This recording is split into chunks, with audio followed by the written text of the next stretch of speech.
Hello, my name is Adrienne Lee from Adrienne Lee Joywork, and this is your Moonday Message for the week of March 16th, 2020.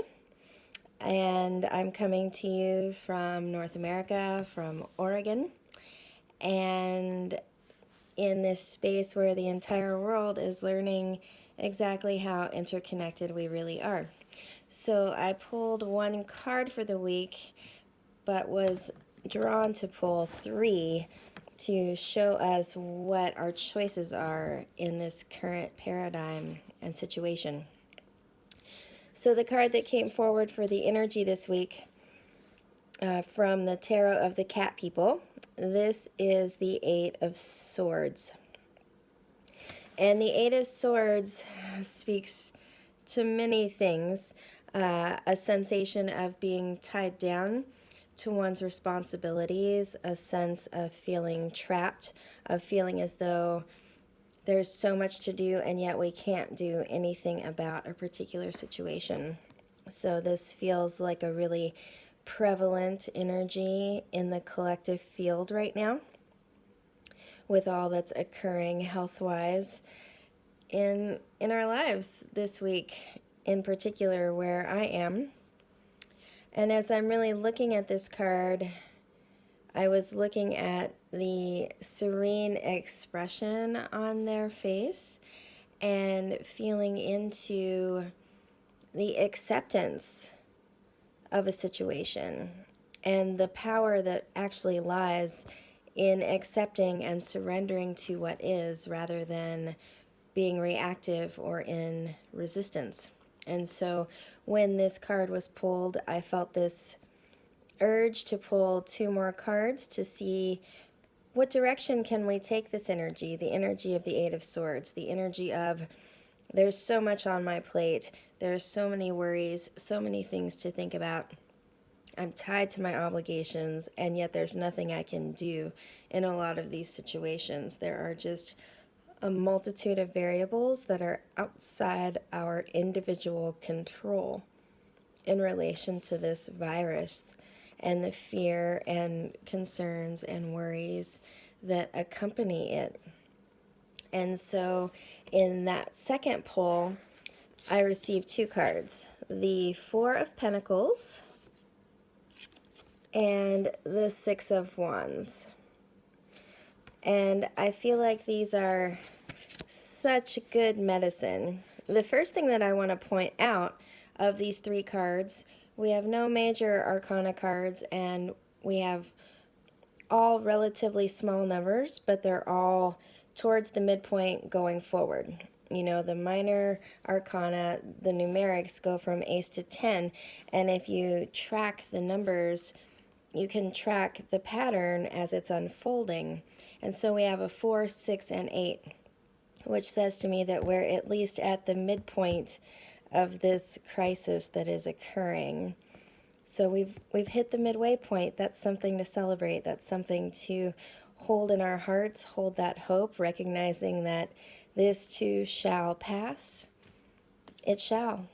And we will be talking about it in the news 3 months from now, 4 months from now, 6 months from now. Keeping that in mind and breathing with that everything changes and nothing lasts. And so this 4 and this 6, these offer us the path that we can take as we're sitting at this intersection. We're sitting at this crossroads of the Eight of Swords.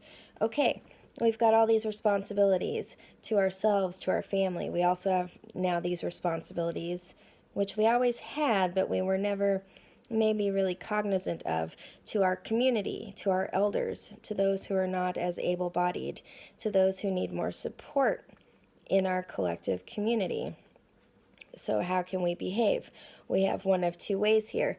We have the Four of Pentacles. Pentacles relates to earth. It relates to the ways in which we feel safety, we feel security. And this card in particular relates to being miserly, to taking more than what we need, to placing our own comfort and mental safety above sharing the wealth and making sure that everyone has what they need for this 2 to 4 week period, which in the grand scheme of things isn't that long.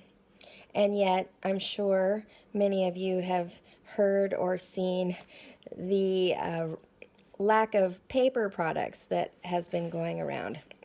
That's a clear example of this Four of Pentacles energy, where people aren't just purchasing what they might need for 2 to 4 weeks, but are purchasing what they might need for 2 to 4 months or for the rest of the year, just to somehow feel as though they're doing something in this Eight of Swords energy that they can't actually shift or change. And so there is this sensation of, if I overconsume, overpurchase, make sure that me and mine are taken care of, well, at least I can calm and quiet the brain. But in sitting in that Four of Pentacles energy, we're not taking into account the wider community. We're not taking into account how we're all interwoven and how we're now really seeing the impact of our global economy, and how not being connected to our smaller local communities can really be a hindrance in our safety and wholeness as a collective. So that's one way we can go. That's one path you can take in this energy this week. Or we can take the Six of Wands. In the Six of Wands, just looking at this card, I'm feeling a much cooler, calmer, more cohesive energy.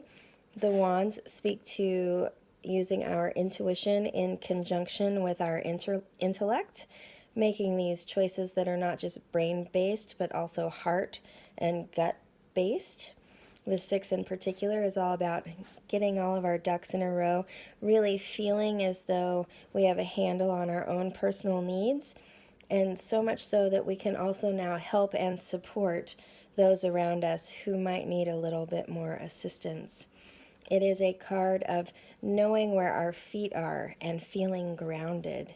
It's not a card, you can just feel the energy difference on this one. We have a person who is not on their feet, not grounded. They're sitting, they're hunkering, they're hiding, they're clinging and clutching to this wealth and not allowing it to flow.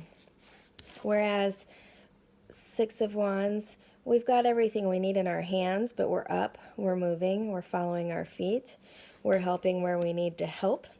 Maybe that help is just simply staying home, but maybe it's not. Maybe it's reaching out to those elders in your community who you know are housebound, or who you know have immune system issues or difficulty with breathing issues, and asking if you can drop off some groceries, or checking in with families that you know who have little kids now that all the schools are closed.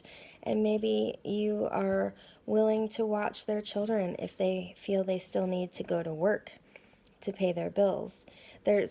Maybe you are in a space of being a landlord and having the opportunity to gift those who are not as fortunate as you a month of not worrying about paying rent, so that they can do what they need to do to stay safe in their homes. There's all of these options and all these ways in which we can show up for each other during this very short period of time where there's a lot of high stress in the air. And then the words that wanted to jump out of the bowl, we have balance and awakening.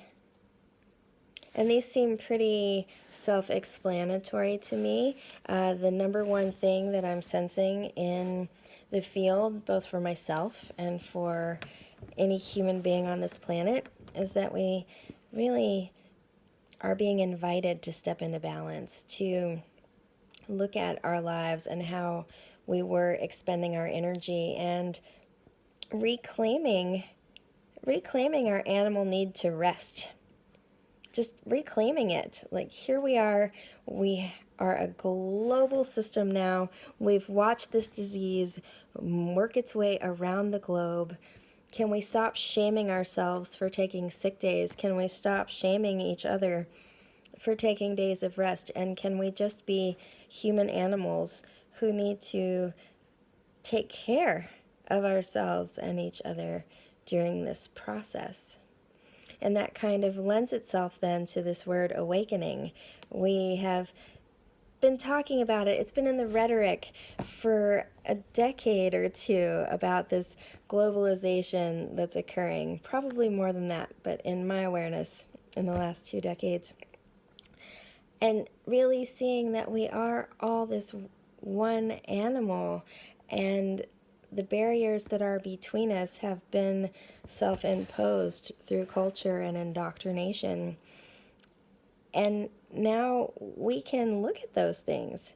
We can start really giving voice to racial segregation, sexism. We can start really thinking about the reparations necessary. We can start thinking about how we treat people who are not as healthy or able-bodied as we are, and the systems that we have in place in our communities that already ostracize all of these groups, and start looking at us as a whole, as a tribe, as a tribal collective community with all of our different stories and varying facets. But deep down, we all have these same needs: to be seen, to be healthy, to be supported in times of struggle, to have community, to be loved, to be free, and to not be oppressed by one another.